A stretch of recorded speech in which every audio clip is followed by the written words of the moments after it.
كيف حالك اليوم يا أخ الإسلام؟ أنا بخير ولله الحمد، وأنت؟ الحمد لله.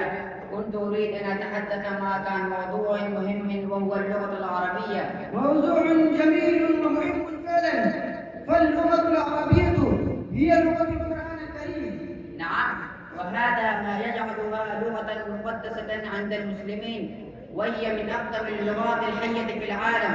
صحيح، وهي كذلك لغة غنية بالمفردات والتعابير، ولها بلاغة وفصاحة لا مثيل لها.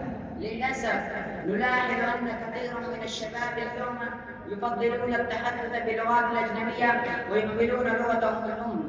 هذه مشكلة كبيرة، لأن من لا يتقن لغته لا يستطيع أن يعبر عن هويته وثقافته بشكل صحيح.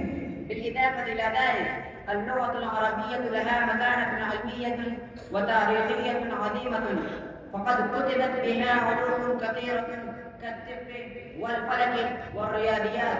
وهذه البركة، وفي العصر العباسي خاصة كانت اللغة العربية لغة العلم والترجمة، وترجمت إليها كتب اليونان والفرس.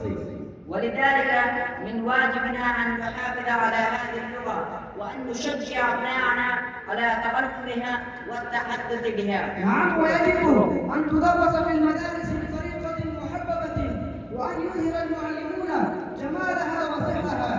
وأيضا يجب دعم المحتوى العربي على الإنترنت وفي وسائل الإعلام.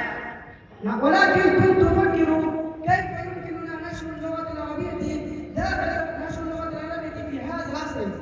سؤال رائع، ولكن قبل ذلك ألا ترى أن اللغة العربية تواجه تحديات كثيرة اليوم؟ لذلك لا بد من تعزيز مكانتها. برأيك ما هي أحسن الوسائل لنشر اللغة العربية داخل العالم العربي وخارجه؟ أولاً نحتاج إلى تعليم العربية لغير الناطقين بها من خلال دورات عبر الإنترنت أو مراكز تعليمية عالمية. فكرة جيدة، وهناك إجبار من غير العربي على تعلم العربية لأسباب دينية وثقافية وتجارية.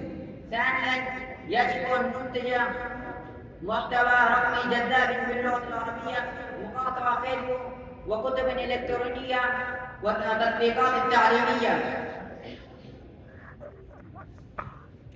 نعم،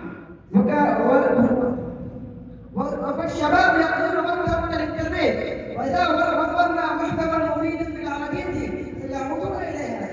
ولا ننسى دور الإعلام، يجب أن تقدم القنوات والبرامج محتوى عالي الجودة بلغة عربية سليمة وجذابة. وكذلك المدارس والجامعات يجب أن تعتني بتدريس العربية، ليس فقط قواعدها بل استخدامها على عملية الحياة. سررت بلقائك. أنا كذلك سررت بلقائك. مع السلامة. مع السلامة.